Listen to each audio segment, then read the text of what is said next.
Good day, everyone, and thank you for standing by. Welcome to Daktronics' fourth quarter fiscal year 2026 financial results.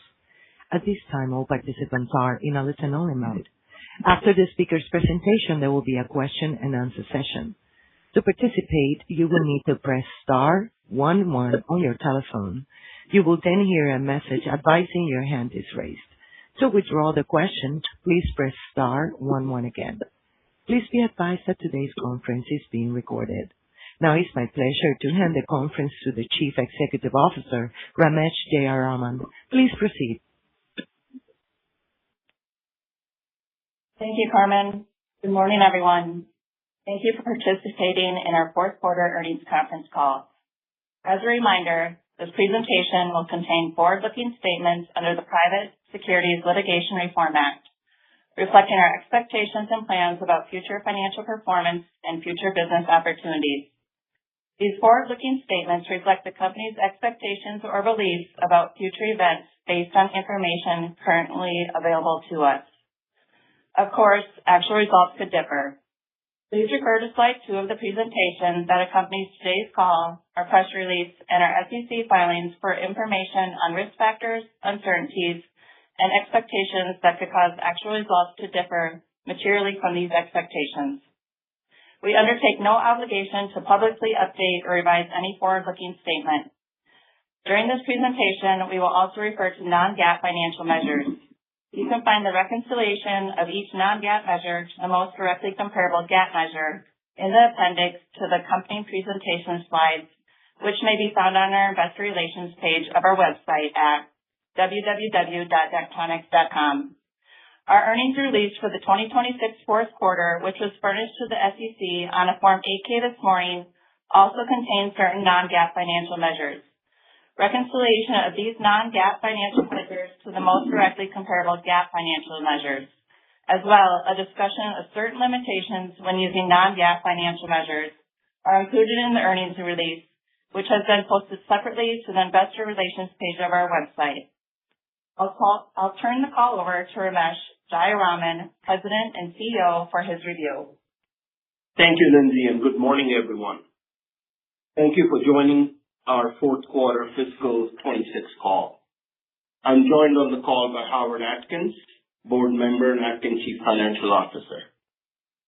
This morning, I'll recap our fiscal 26 results and operating highlights, including our business accomplishments, how we are tracking towards our fiscal 28 objectives, and our strategic pillars for growth. Then Howard will review our fourth quarter and full year financials. And finally, towards the end, I'll discuss our fiscal 27 outlook, and then we'll take your questions. Let's move to the next slide to recap fiscal 26. We're absolutely proud of the results our team generated in fiscal 26. We delivered record annual revenues and record annual orders, drove meaningful expansion in operating margins and EPS growth. Let's focus on the left-hand side of the page. Our actions resulted in performance we strove for. For the year, we delivered 10+% order bookings growth, nearly 11% net sales growth, a 290 basis points expansion in operating margin, and 25% growth in adjusted EPS to $1.05. We enter fiscal 27 with a backlog of $356 million, up 4% over prior year. Howard will provide more details in the financial section, and we improved our working capital with a strong balance sheet liquidity and returned capital to shareholders through share repurchases with nearly $25 million in buybacks in fiscal 26. The handing of the baton from Brad Beeman has been extremely smooth. I will continue to rely on his perspective and judgment over the remaining weeks until his retirement from Daktronics.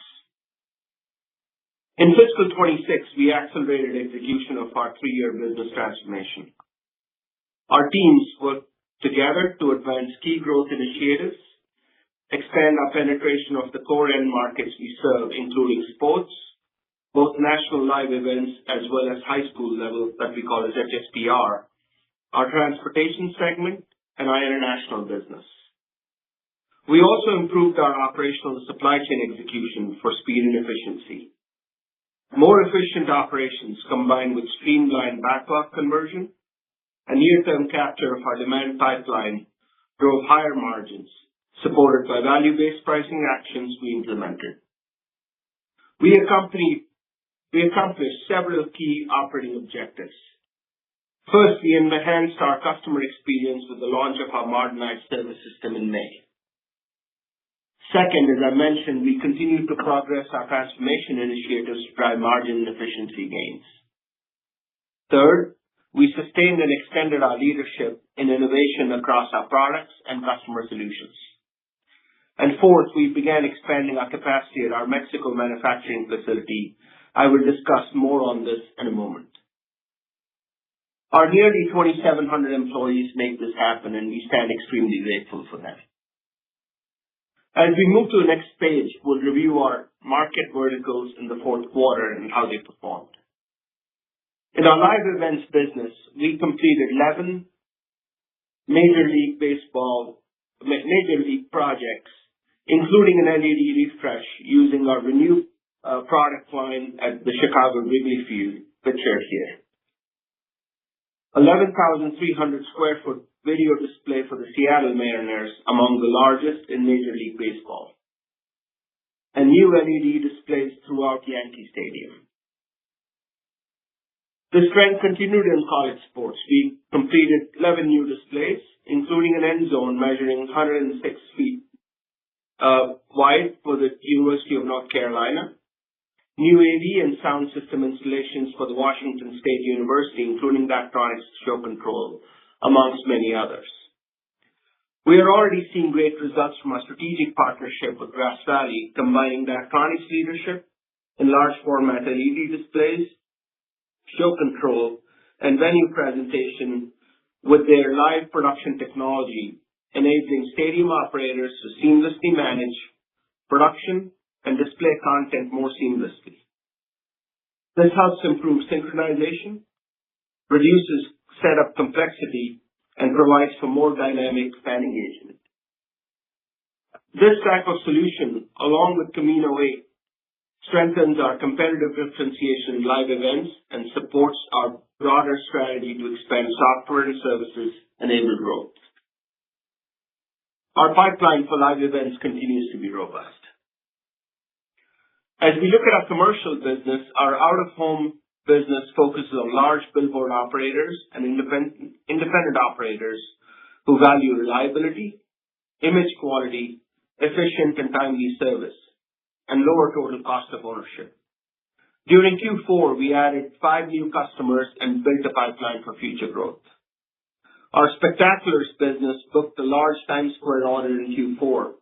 Our opportunity creation is very strong coming to 2027. Pictured here is the Sun River Commons in St. George, Utah. As we turn to our transportation business, we had a strong finish to the year for our ITS business, including growth with Caltrans, which is the California DOT. And in October, U.S. production content requirements under BABA increase, which will exclude competing products that are only assembled in the U.S., and this will benefit us with our U.S. production model in this segment.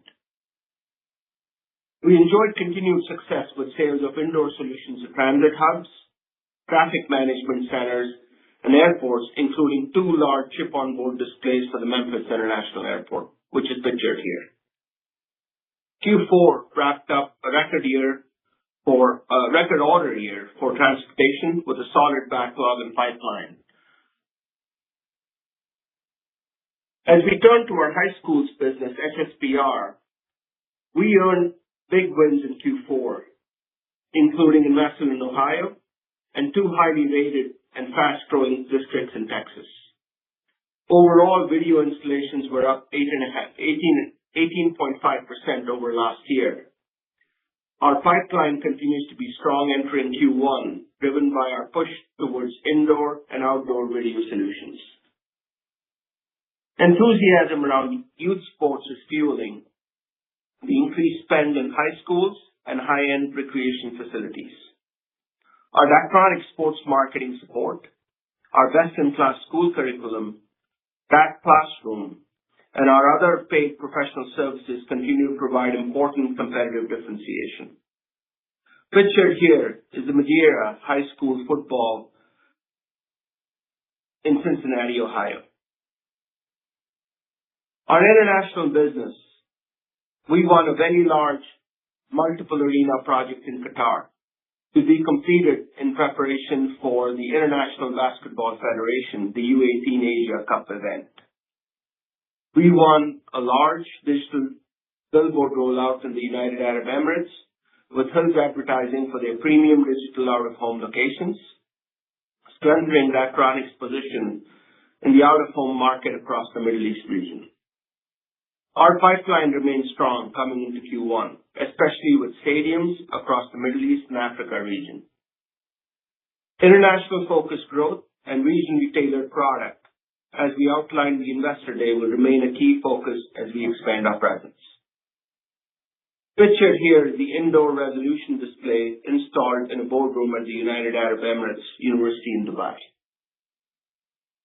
Overall, our growth strategy is underpinned by our participation in large, attractive markets, currently benefiting from long-term secular demand drivers of increasing complexity, growing scale, and adoption of video and fixed digits, and our backlog and pipeline reflect this. Let's turn to the next page on the FY26 key business updates. During the fourth quarter, we developed our global manufacturing footprint, key experiential updates to our software suite, and continued operational excellence through upgrading our services support platform. Our capacity expansion of our new 110,000 plus square foot facility in Saltillo, Mexico manufacturing is still underway. This facility will support greater agility in the global production network and supply chain, helping us to deliver profitable growth and increasing our ability to adapt to changing geopolitical environment and trade agreements. The initial focus of this factory will be producing large format outdoor displays to serve customers in North America, and we have the potential to add the manufacture of other displays in the future. Production is planned to begin in July 26, and first shipments are estimated in the Q2 timeframe.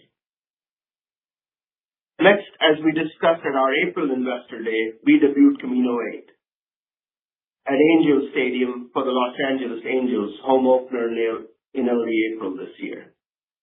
Camino 8 integrates with Daktronics show control systems, providing real-time data graphics, lighting, audio, and other venue elements for live storytelling playback directly to LED displays. It is simple and easy to use, elevating the in-venue experience and provides a platform for software and services growth within live events. Finally, we launched our new services system deployment in May and retired our legacy platforms, simplifying our technology stack and cutting its maintenance requirements. Through the remainder of the year, we reached 100% customer adoption on the new platform. We also achieved cost efficiencies through process automation, which is helping us serve our customers with the continued Daktronics class-leading service. Moving to the next slide. Our results exiting fiscal 26 demonstrate our momentum, leverage our exceptional and unique market positioning. We are a market leader in the large format LED industry and have a committed team of employees. Our end markets continue to be attractive, all growing at 2 to 3x GDP. We have carefully considered organic and inorganic growth plans tied to committed profitability goals. We are deploying capital to achieve more profitable and sustainable growth, improving resiliency and reliability, and with a renewed commitment to operating efficiency and productivity. And we are deploying capital to maximize our returns to our shareholders.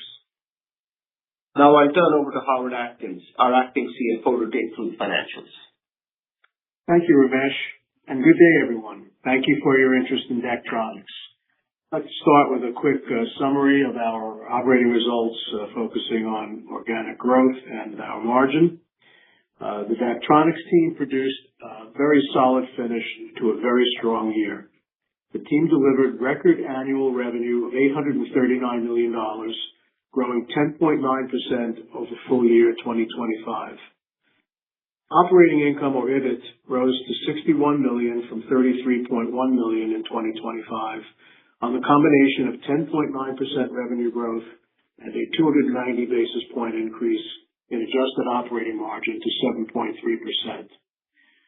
Full year earnings per share of 92 cents or $1.05 as adjusted for non-recurring items during the year grew 25% from adjusted 2025 EPS, and fourth quarter adjusted EPS of 27 cents per share was 50% higher than the comparable 18 cents per share in the fourth quarter of the last fiscal year.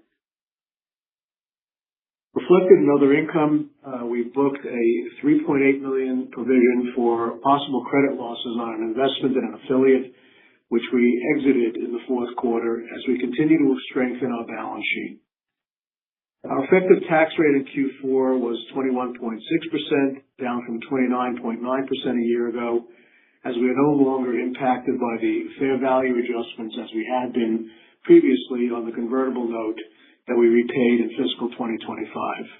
As such, our effective tax rate has normalized closer to the U.S. statutory rate, and we are able now to take advantage of the new tax laws this year permitting accelerated depreciation for research and development. We turn to the slide on our orders and sales, and also our gross margin. Fiscal 26 was an exceptional year for bookings, reflecting strong customer demand across our major end markets and continued momentum in larger project activity. A year in which we had record order growth that we averaged record orders. We averaged more than $215 million of order bookings per quarter for the year, with quarter-to-quarter variability primarily reflecting the timing of larger project awards. These quarterly growth trends are near the top of the range established during 2025 business transformation plan and associated three-year plan from 2025 to 2028.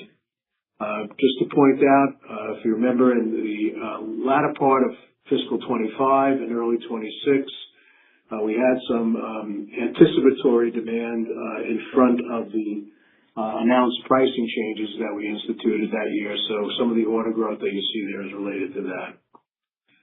Order strength was broad-based across the portfolio. All business units except commercial grew orders in fiscal 2026, while commercial remained relatively stable against a strong prior year comparison and continue to show healthy underlying demand indicators.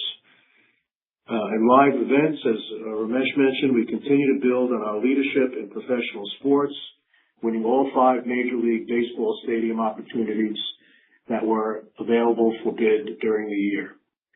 Transportation delivered a record year with orders of $89 million, up 24% year over year, supported by continued demand for intelligent transportation and aviation-related display solutions. International orders were solid at $75 million for the year, including larger wins in Qatar and the UAE, underscoring continued demand for premium sports venues and digital out-of-home solutions in the Middle East, including in the most recent quarter. Revenue performance in fiscal 26 reflected the combination of strong order activity, effective backlog conversion, and our value-based pricing actions. As a project-oriented business, the timing of larger customer awards, production schedules, and installation milestones can create quarter-to-quarter variability. However, the underlying trend during the year reflected solid growth, with the usual seasonality, softer third quarter in 2026. Importantly, this revenue growth was broad-based across the portfolio. 4 of our 5 reporting segments delivered double-digit revenue growth in fiscal 26, ranging from just over 10% in live events and high school parks and recreation to 16% in commercial and 25% in international. Transportation was the exception, reflecting timing dynamics rather than a change in the long-term demand profile for that business.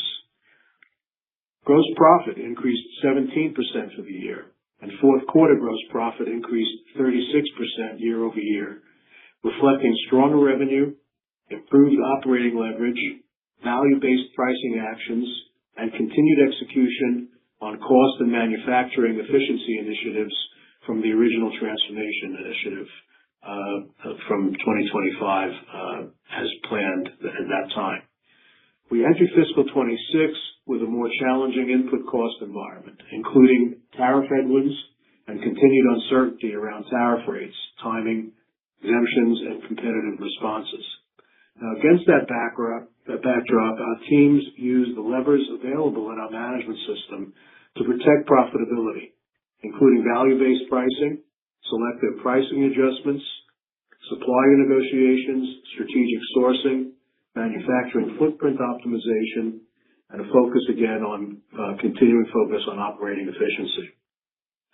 In the fourth quarter, gross profit margin rose to 28%, or 27.4%, excluding the impact of a warranty provision recapture during the quarter, compared with the prior four-quarter average margin of 26.4%. The improvement in the fourth quarter was driven primarily by stronger revenue conversion, operating leverage, manufacturing expense discipline, and working capital efficiency improvements, again tied to the 2025 business transformation program. Business mix was not a significant driver of the margin expansion in the fourth quarter, as the proportion of revenue from higher margin businesses outside project-oriented live events remained relatively consistent at approximately 62% of total revenue. As we've discussed previously, our cost structure includes a meaningful fixed cost component, with roughly half of our cost of sales relatively fixed in any given quarter. As a result, project timing and revenue volume can affect quarterly gross margin by creating margin leverage or deleverage, as we saw in the third quarter, and we continue to see in the third quarter of each year previously. That dynamic contributed to lower gross profit margin in the seasonally softer third quarter, as I just mentioned, followed by stronger gross profit and gross profit margin in the fourth quarter, as we just discussed. We now turn to the slide on our backlog. With orders above revenue each quarter in 2026, the backlog remained high or increased throughout the year, ending the year at a fourth quarter level of 4% from last year's fourth quarter. With the exception of 2024, which was basically a bounce back from COVID, the average quarter end backlog during fiscal 26 was at its highest level in our history. The high backlog continues to provide a solid underpinning for revenue in subsequent quarters, as the single largest source of revenue in any quarter is typically the fulfillment of project backlog, coupled, of course, with the pacing of new installations. We currently estimate that about 52% of the year-end backlog will convert to revenue in the first quarter. And again, that will be supplemented by same quarter book-to-bill. Let's talk about expenses and efficiency and productivity. The combination of depreciation, amortization, as well as operating expenses has been running at just under $50 million per quarter. Our objective is to keep CapEx and OpEx efficiently focused on foundational and high return investment spend, such as new product innovation and design, manufacturing productivity, and information technology initiatives such as automation, digitalization, and initiatives that make it easier and more efficient for our customers to do business with us. I'll point out that product development expenses in 26 included the cost of absorbing XDC, as previously announced. That cost was about $400,000 in the third quarter and about $800,000 in the fourth quarter. Our results have now already begun to include startup costs associated with the addition of 111,000 square feet of manufacturing capacity in Mexico. We would expect some increase in depreciation and amortization accounting during 2027, as we discussed in our Investor Day, with investments coming forward in things like automation, as we continue to reinvest in our business for high return, not only in 2027, but in future years as well. This next chart on slide 11 shows our growth and intra-year quarterly pattern of various earnings metrics, including operating income, EBITDA, which is the sum of operating income and depreciation and amortization, and earnings per share, all of which were up double-digit in fiscal 2026. As mentioned, annual adjusted earnings per share rose 27%. Quarterly adjusted earnings per share rose 50%, reflecting the growth and operating margin increases that I've discussed during 2026. Let's turn to our balance sheet and capital management. In fiscal 26, the business generated $49.2 million of cash from operations, compared with $97.7 million in 2025. Remember, in 2025, at the beginning of the year, we were generating cash from that post-COVID burst in 2024. On average, our quarter-end cash balance was $141 million, compared with $123 million average cash balance in 2025. Since the fourth quarter of fiscal 25, we have repurchased approximately $46 million of common shares.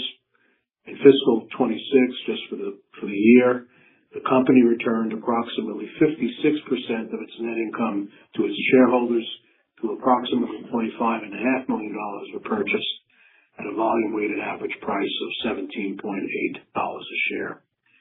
These repurchases reflect our disciplined capital allocation framework and our confidence in the long-term value creation opportunity for Daktronics. As we look to fiscal 27, we're starting from a position supported by $356 million backlog and continuing demand across our major end markets. Similar to prior years, revenue timing will reflect, of course, the normal cadence of project-based businesses, including customer award timing, production schedules, installation milestones, and seasonal patterns. As a reminder, the first quarter of fiscal 27 will include 13 weeks this coming year, with 14 weeks in the first quarter of fiscal 26. So that will be, of course, a factor in comparing year-over-year results as we move through the early part of 27. Our focus remains on converting backlog, executing against the opportunities in our pipeline, and managing input cost volatility and tariff changes with discipline that includes value-based pricing, strategic sourcing, supplier negotiations, manufacturing footprint optimization, and operational efficiency initiatives. While customer demand and larger project awards can vary and will vary by end market, by quarter, our backlog, pipeline, and operating priorities support our confidence in continued progress toward our fiscal 28 growth and margin targets. Now I'll turn the call back to Ramesh. Thank you. Thank you, Howard. I want to reiterate our fiscal 28 guidance on slide 12. Our fiscal 26 performance and our position entering fiscal 27 keeps us on track with our fiscal 28 targets, and we are reaffirming each of them today. As we look at growth, we're looking at 7 to 10% revenue CAGR. Second, from an operating margin perspective, being the 10 to 12% range, and ensuring our ROIC will be in the 17 to 20% range. Building on Howard's outlook, we enter fiscal 27 with a very strong backlog, continued demand across our major end markets, and a clear set of execution priorities that support our path to fiscal 28 financial targets. While project timing and customer demand can vary by quarter and by end market, the underlying drivers of our strategy remain intact, and we remain focused on executing with discipline to drive sustainable growth, margin expansion, and attractive returns. Let's move to the last slide to discuss more specifics on our fiscal 27 outlook and the going forward strategy. We enter fiscal 27 with a robust pipeline, the strength of our operating foundation, clarity of our execution roadmap, and backed with a $356 million backlog. Fiscal 27 represents an important year of execution as we continue to advance our strategic priorities, build on the operational improvements already underway, and position the business for sustainable growth, margin expansion, and attractive long-term returns. It is a pivotal year to execute our strategic objectives laid out in our 3-year plan. As we outlined at Investor Day, our strategy is focused on 3 priorities designed to create shareholder value. 1 is accelerating organic growth. 2, strengthening operational excellence. And 3rd, deploying capital with discipline to expand profitability and improve returns. To accelerate our organic growth, we are benefiting both from secular market trends and structural shifts in complexity, scale, and the move towards video. We have also identified opportunities to expand into vertical markets beyond the 80% of the SAM we serve today. In addition, software and services are critical components of the solutions we provide, and we are focused on accelerating growth in both. Finally, we are taking a disciplined approach to our international business by prioritizing the right markets and defining how best to serve them. To drive operational excellence, we are looking at deploying technology, including advanced factory automation. We will also improve and expand the lean principles to amplify results across the supply chain. Additionally, we are optimizing our manufacturing network, including the ramp of our Mexico facility, to create greater flexibility across our global footprint and better position to manage supply chain cost increases and tariff volatility. We're also focused on direct and indirect procurement opportunities to work with the right partners at the right cost basis to help optimize gross margin. Consistent with the capital allocation framework we outlined at Investor Day, we deploy capital with discipline and a clear focus on achieving our ROIC objectives across 3 priorities. 1, investments in our organic growth and operational excellence as I have outlined before.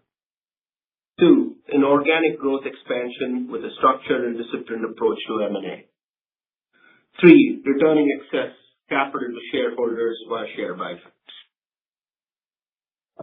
We enter fiscal 27 with momentum, energy, and focus. I'm very proud of the executive team, our nearly 2,700 Daktronics family members, for their continued dedication, execution, focus, and delivering to our customers.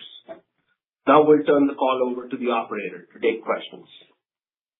So much. And as a reminder, to ask a question, press star 11 on your telephone and wait for your name to be announced.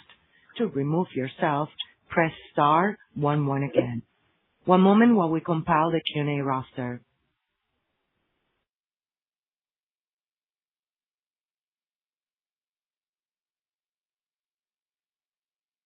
One moment for our first question, please.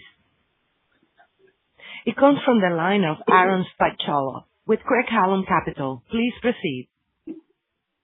Yeah, good morning, Ramesh and Howard. Thanks for taking the questions. Maybe first for us, you kind of noted strong pipeline multiple times, and sounds like it's across the business. Can you just maybe talk about any areas of you could see some outsized growth as we think about FY27, just kind of confidence in that growth as you pursue those FY28 targets, and then talk a little bit about just margins that you're seeing today, bookings, backlog related as we think about the next year. Yeah, thank you, Aaron. Look, across the board, what we see is the pipeline continues to be strong. The bigger question here is just related to conversion and when the conversions will happen. As we keep close proximity to the customers, what we know is, it is clearly their intent to go ahead and do some of these. And the big question right now for us is, how they will convert into bookings and then eventually transform into revenue, and how the timing would kind of be. But, what we can say is as we just look at the overall pipeline metrics and where we stand, we'll say they are robust at this stage. And that stands across all of our vertical markets. Gotcha. And then maybe kind of margins that you're seeing today as you kind of go to bid and really good performance there. Any still kind of lingering tariff impacts and just how you're thinking lean and automation can expand that. Wouldn't say tariffs so much, Howard. There's a couple of cross currents in the market. Competitive pressure is always there. On the one hand, on the other hand, as we outlined in our own particular case during Investor Day and alluded to here in today's report, and we'll continue to discuss going forward, the things that we're doing internally that will improve margin generally in the company, including things like procurement and automation and so on. So we're very focused on both the margin side of the equation as well as the growth side of the equation. And then just any kind of, guidepost where you're at, kind of lean automation efforts, what inning as we maybe think about the performance so far and what's to come? Well, if you remember coming out of the original transformation program, we had a couple of things there that have been more or less completed, including things related to working capital management and procurement. The first phases of procurement have been completed from that original effort. But again, as we outlined in Investor Day, where on procurement, we're going to be extending both the direct procurement and now doubling back on the indirect as well. So there's more to come. That's sort of just getting underway on the indirect and deeper on the direct side of procurement, and then beginning to develop or complete our plans on lean and automation and the network. Understood. And then maybe just one last quick one on free cash flow. Looked like you consumed a little bit there in the fourth quarter. Working capital. Can you just maybe talk about the dynamics there as we think about FY 27? Absolutely. We had in the fourth quarter a little bit longer time gap between the completion of our orders, a couple of orders and project-related orders, where revenue is timed to the completion of the order on the one hand versus the billing for the final payment, which is tied to the actual completion of the installation. So that's just a timing thing. So we should see the reversal of that early in the fiscal 27 year. Understood. Thanks for taking the questions. I'll turn it over. Thank you. Our next question comes from Tom Hayes with Roth Capital Partners. Hey, good morning, guys. Thanks for taking my questions. Hey, Tom. Hey, Howard, maybe just a quick follow-up to your commentary on slide 9 on the continued focus on expenses. Did you say that you expect the sum of the 4 categories to be roughly $50 million per quarter? It's been running at $50 million, and again, there's ins and outs on that. What I would try to signal to you is we continue to focus on sort of paring off expenses that are not really contributing to either the growth rate or the margin of the company. By the same token, we are coming through a period now where things like automation will involve some more CapEx, for example. So the author's message here is we are maintaining a discipline around making sure that that $50 million, if you will, or that average of $50 million, is spent on things that are actually going to generate, the right ROIC for us.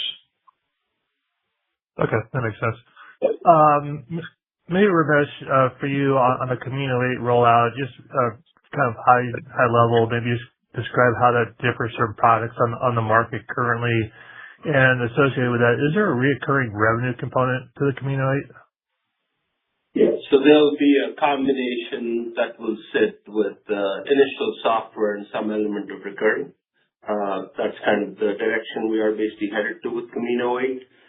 It's been pretty strong, Tom. I think we had our first showcasing in April. We've got a pipeline that's beginning to build, so I feel very, very energized with the pipeline that's beginning to build. And also just given the tiebacks and the other things we're doing with other technologies, there seems to be a pretty good interest in terms of where we are headed.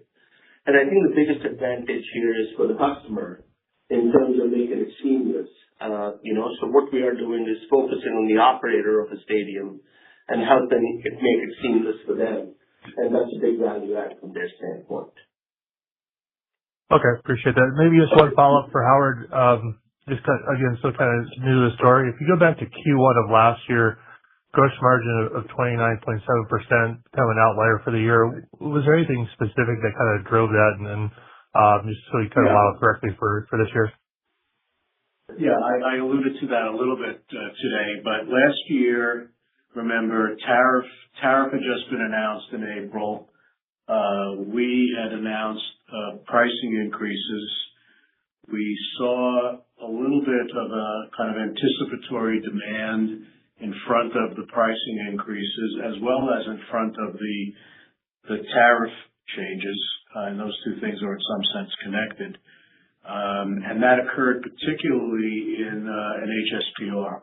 So if you go back and you look at the last quarter of fiscal 25 and the first quarter of 26, we had a decent increase in HSPR orders, which then impacted revenue in the first quarter and somewhat into the second quarter of fiscal 26. The other thing I would point out is that the pricing increases that we introduced in the early part of 26 kind of led the effect of the tariff increases, right? Because we were supplying or fulfilling those standard orders, which are quick turns in terms of revenue production, with inventory that we already had on hand that weren't impacted by the tariff increases. Tariff increases followed. So we did have some positive benefit late 25, early 26, both orders and revenue connected primarily with HSPR. Great. Appreciate the color. Thanks for the questions. Thank you so much. And as a reminder, if you do have a question, simply press *11 to get in the queue. Our next question is from Anja Soderstrom with Sidoti. Please proceed. Hi, everyone. Thank you for taking my question and congrats on the nice performance. Just curious for the Mexico facility, what kind of impact do you think that will have on the margin? And will it sort of mute the margins before you ramp and help it improve? Yeah, I think the Mexico facility, first of all, Anja, is to, as you can see with our growing demand across all the businesses, we need production capacities. Two, I think tied back to our customer needs, and I'll give you an example. A stadium used to operate 80 days a year just for games. Now they've kind of become 250, 300 days a year with all the other activities that are taking place, whether it be concerts, whether it be other stuff. And that gives us constricted timelines to go deliver to the stadium. So Mexico will, along with our Brookings facility, our U.S. facility, will aid as we tie that together with our global facilities to be able to deliver to the customers. That's our first focus. The second is, provided how all tariffs and other stuff work, this should result in better margins over a period of time. I don't think it'll be initially, but will happen over a period of time. And that will tie back to our operational initiatives as well. That will be coupled to automation, lean, as well as procurement, as Howard kind of spoke about. So this will be a combination effect that we'll basically see in the P&L. Okay, thank you. And then since the commercial is a little bit of a challenge at the moment, what initiatives can you take there to sort of drive that demand? Can you repeat that question again? Sorry, Anya. For commercial, what kind of initiatives can you take to sort of drive a higher interest there? It seems like that's been a little bit challenged.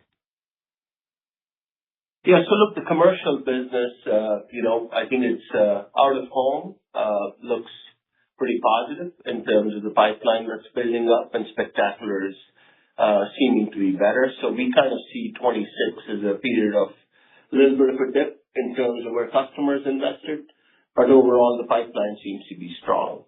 That coupled with, I think, our initiatives on pricing, our initiatives on value-based pricing and how we can supply are, bringing us back into the lead again. And I think it's yet to be seen. What we see is the pipeline is strong. What we have to see is, how the conversion kind of works through. But we are monitoring this very closely and is a focus for us as a company. Okay, thank you. That was all for me. Thank you so much. And as I see no further questions in the queue, I will conclude the Q&A session and pass it back to Ramesh Jayaraman for closing comments. Well, first of all, thank you everyone for joining our call, and really thanks to our employees who made the results that we are able to project today happen. We look forward to seeing you all at the Needham Industrial Tech, Robotics and Power Conference, where we'll participate, as well as other investor events coming up. What I feel is we have the strategy, the execution, the people we need to be successful, and we are really excited about what's ahead. Thank you again for the trust you place in us, and we wish you all a very great day. Thank you. And this concludes our conference. Thank you for participating, and you may now disconnect.